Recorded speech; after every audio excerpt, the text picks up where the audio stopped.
को तैयार रहते हैं, जो सफ़र को तैयार रहते हैं, ऐसे मुसाफिरों का रास्ते भी इंतज़ार करते हैं। चलने का हौसला तो दिखाइए, आप जैसे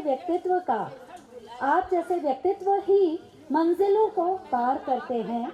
आप जैसे व्यक्तित्व ही मंजिलों को पार करते हैं। स्वागत है कविता जी और किशोर भैया का भी।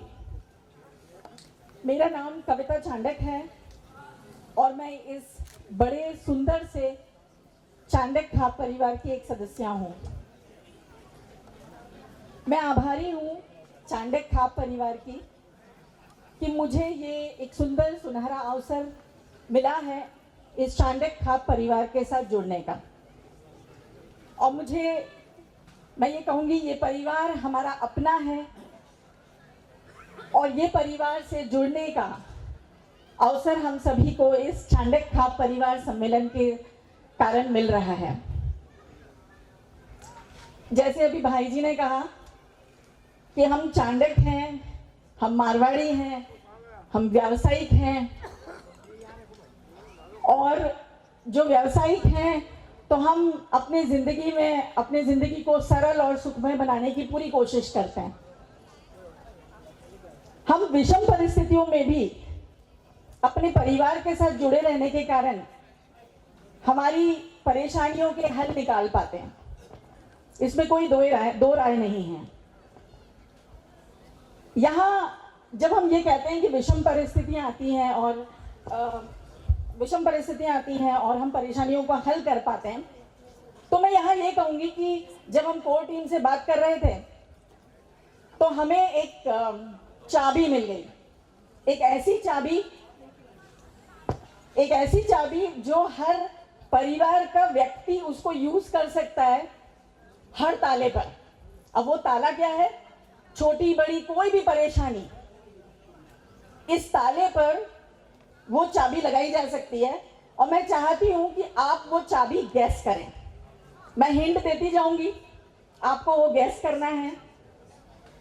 और वो चाबी हर व्यक्ति यूज कर सकता है, परिवार का हर व्यक्ति हर ताले पे यूज हो सकती है। यहां मैं शुरुआत करूंगी एक कहानी से। जंगल का राजा होता है शेर, और एक बार शेर अपने डेन में, अपने गुफा में आराम से लेटा हुआ था और उसी समय एक चूहा, जो माउस जिसे कहते हैं, वो उसके नाक में गुदगुली करने लगा। अब उसी समय उनकी धर्मपत्नी अर्धांगिनी, उन्होंने बोला कि भाई तुम तो शेर हो, तुम जंगल के राजा हो, तुम्हें ये चूहा परेशान कर रहा है, तो तुम कुछ करते क्यों नहीं हो? तो मैं चाहती हूं आप बताइए कि शेर ने क्या कहा होगा। कोई गैस कर सकता है कि शेर ने क्या कहा होगा? शेर ने कहा, हाँ जी बोलो बेटा, ये मदद कर सकती है। शेर ने कहा कि अरे कुछ तो कर रहा है वो, मैं वैसे भी अकेला बैठा हूं, वो कुछ जो कर रहा है वो तुम्हें परेशानी दिख रही है, मुझे तो उसमें सुख का अनुभव हो रहा है। तो उस परेशानी से निकलने की चाबी भी हमारे पास ही है। मैं यहाँ कुछ अपने लफ्ज, कुछ शब्द यूज करना आपके साथ शेयर करना चाहती हूँ। ए जिंदगी तू निराली बहुत है, ए जिंदगी तू निराली बहुत है, प्यार अपनापन से भरा हमारा परिवार, प्यार अपनापन से भरा हमारा परिवार, हम भी मुस्कुराएंगे, दूसरों को भी मुस्कुराने से नहीं छोड़ेंगे, बातचीत का जरिया नहीं छोड़ेंगे, लफ्ज, भाव, आशाएं, अभिलाषाएं सबको जोड़कर बनाएंगे हमारा एक अपना आशियां। चांडक परिवार को कड़ी से कड़ी जोड़ें, परिवारों को जोड़ें। आइए इससे शुरुआत करते हैं। पक्षी, जीव जंतु, इन प्राणियों में इंसान सबसे उच्च स्तर पर आता है क्योंकि वो बुद्धिजीवी है, बुद्धि का इस्तेमाल करता है। और इतने सालों में हम देखते हैं कि पशु पक्षी जीव जंतु की जीवन शैली में कोई बहुत परिवर्तन नहीं आया है, लेकिन हमारी इंसानों की जीवन शैली में काफी कुछ परिवर्तन होता आया है, होता रहा है और होता रहेगा आगे भी। हम देखें तो पहले इंसान इकट्ठा होते थे शिकार के लिए, सामान इकट्ठा करने, फिर अपनी रक्षा हेतु। धीरे धीरे ये ग्रुप सोफिस्टिकेटेड होने लगे और एक समाज बनने लगा। ये समाज जो है वो ग्रुप्स समाज बनने लगा। एक मत, एक भाव के जो लोग थे वो इकट्ठा होने लगे और इसका एक अभिन्न अंग, एक अहम भूमिका निभाता है संवाद, आपसी बातचीत। ये जो आपसी बातचीत है ये अलग अलग हो सकती है। मतलब कोई कहेगा कि भाई हाव भाव से पहचाना जा सकता है, शब्दों से हो सकता है, लेकिन सबसे महत्वपूर्ण होता है शब्दों की अभिव्यक्ति, जिसे मैं है, लेकिन इसके मायने बदल जाते हैं। मतलब अपनत्व की भाषा है कि रौब की भाषा है कि सबको लेकर चलने की भाषा है। क्योंकि यदि संवाद ऐसा संवाद है जो माँ अपने अपनत्व की भाषा और ममत्व की भाषा से उससे संवाद करती है और बच्चा गर्भ में आते ही अपने माता से संवाद करने लगता है। मतलब यह हुआ कि जहां संवाद है वहां रिश्ते बहुत मजबूत हैं, क्योंकि माँ और बच्चे का जो रिश्ता है वो उस जोड़ का कोई तोड़ नहीं है। Am I right? एक रिश्ते हैं वहां मजबूती है, वहां जीवन है, और जो जीवंत रिश्ते हैं, रिश्ते जीवंत हो जाते हैं। तो आप बिल्कुल समझ चुके होंगे मैं कौन सा बहुत सारे हिंट दे चुकी हूँ। मैं समझती हूँ कि ये जो पहले होता था 3-4 जनरेशन्स हमारे परिवार में साथ में रहती थी, और आज जो है वो 2-3 जनरेशन साथ में रहती हैं। 3-4 जो जनरेशन साथ में रहती थी अपनी अपनी विशेषताओं को लेकर साथ में चलती थी, और आज भी 2 से 3 जनरेशन जो साथ में है वो मुश्किल से मैं कहूंगी त्योहार साथ में मनाते हैं। आपको मैं लाया था, आप कहाँ रह गए? इधर प्लस से लोग हैं। दूसरी कैटेगरी में जो लोग हैं वो 42 से लेके 62-63 तक के हैं, और ये कैटेगरी जो है ये 42 के नीचे 42-43 के पहले वाले हैं, और ये यंगस्टर्स हैं जो कि आज के टॉप फटाफट वाले जो मोबाइल पे काम करते हैं वो जनरेशन है। ये 3 अनमैरिड है, एक को मैंने इसलिए बिठाला इसमें से क्योंकि हमारे पिछले साल के कॉन्टेस्टेंट थे, इन्होंने पिछले साल टॉक शो में बहुत अच्छी परफॉर्मेंस की थी, इसलिए मैं बोला इनको एक रिपीट किया जाए। जरूर इनके ये मैरिड कपल में थे लेकिन इनको रिपीट करवाया मैंने, ये मेरी दादागिरी है। धन्यवाद। देखिए संवाद की बात है, मैं जो बोल रहा हूँ वो आपसे साथ संवाद कर रहा हूँ। संवाद होता है आपका किसी को अपना मैसेज देना। ये मैसेज देने के 2 तरीके होते हैं। एक तो बड़े प्रेम से, बाबू आप कहाँ से आए हो, बाबू आप बैठो, बहुत अच्छे हो बाबू, थक गए होंगे, पानी पियो बाबू।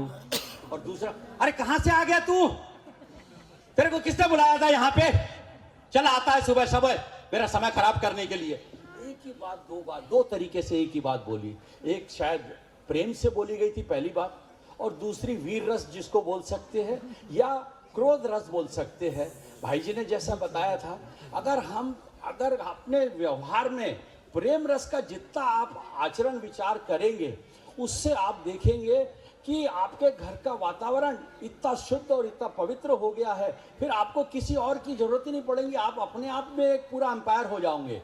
वहाँ पे किसी को किसी के प्रति द्वेष न रहे तो वो बन जाता है मंदिर। और एक और छोटी सी चीज जोड़ दूं मैं इसमें, आप मंदिर में जाते हो, कभी आपने वहाँ पे पुजारी के अलावा कभी ऊंची आवाज में किसी को आवाज करते देखा क्या? इतना है, आप अपने घर को सब्जी मंडी बनाना चाहते हो या मंदिर बनाना चाहते हो, संवाद दोनों में वही हो रहे हैं, बात दोनों जगह वही हो रही है। एक सब्जी मंडी की है और एक घर के मंदिर की है। तो आप अपने घर को मंदिर बनाइए, बस इसी इच्छा के साथ में हम आज यहाँ पे इन लोगों के साथ संवाद करेंगे। हर टॉक शो के लिए यहाँ पे आए, यहाँ पे कुछ कुर्सियाँ खाली है कि हम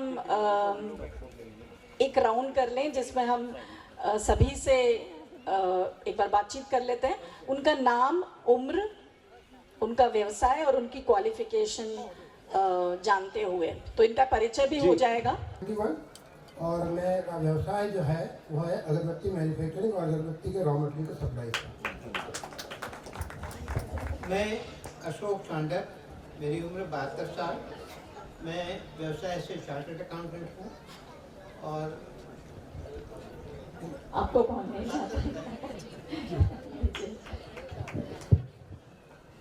नीना बसंत सांगल, 74, सामाजिक कार्यकर्ता, हाउसवाइफ। जय श्री कृष्ण। प्रणाम।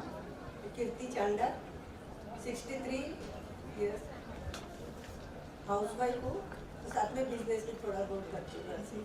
बहुत बढ़िया। ये हमारा वरिष्ठों का ग्रुप हुआ। हम आगे चलते हैं सी ग्रुप की तरफ। मैं प्रतिभा चांडा, मैं जूनियर टीचर रह चुकी हूँ। विधि चांडक, उम्र 55 में 2 कम, और बीकॉम हूँ और फाइनेंशियल एडजस्टमेंट का काम, फाइनेंशियल सर्विसेज के काम में इन्वॉल्व हूँ और फिलहाल नगर महेश्वरी सभा नागपुर में सचिव पद पे कार्यरत हूँ। एक्चुअली कैसा है, वो 45 से 60 का जो ग्रुप है, हम जानते हैं कि आप 60 के अंदर ही हैं, शायद 50 के अंदर भी हैं, तो कोई फर्क नहीं है। जी आगे। जय श्री कृष्ण। मैं एकता राहुल भैया, मेरा क्वालिफिकेशन, मैं बीटेक हूँ। मेरा व्यवसाय में मैं interior designing, vastu consultancy plus motivational sessions plus छोटे मोटे और कार्य करती रहती हूँ। And that's it. Thank you. जय श्री कृष्ण। मैं Nishi Gopal Sawant, 42 years, BSc mathematics से की हुई है और समाज सेवा, समाज में कार्य करना मुझे बहुत अच्छा लगता है। और फिलहाल मैं माहेश्वरी पंचायत सीतामढ़ी की प्रेसिडेंट हूँ। धन्यवाद। बढ़िया। जय श्री कृष्ण। जय महेश। खंबागाणी। मैं हिमांशु उषा जुगल किशोर चांडक, युवा संगठन में वर्तमान में राष्ट्रीय उपाध्यक्ष हूँ। और क्योंकि युवा संगठन में आयु सीमा मैक्सिमम 40 होती है, तो मैं उसके लगभग कगार पे ही हूँ। और वर्तमान में इलेक्ट्रॉनिक गुड्स और प्लास्टिक चेयर के डिस्ट्रीब्यूशन का व्यवसाय है। धन्यवाद। जय श्री कृष्णा। मैं डॉक्टर पराग सावल, मेरा एज है 36 ईयर ओल्ड और मैं ऑप्थेल्मोलॉजिस्ट, आई सर्जन हूँ। सभी को मेरा प्रणाम।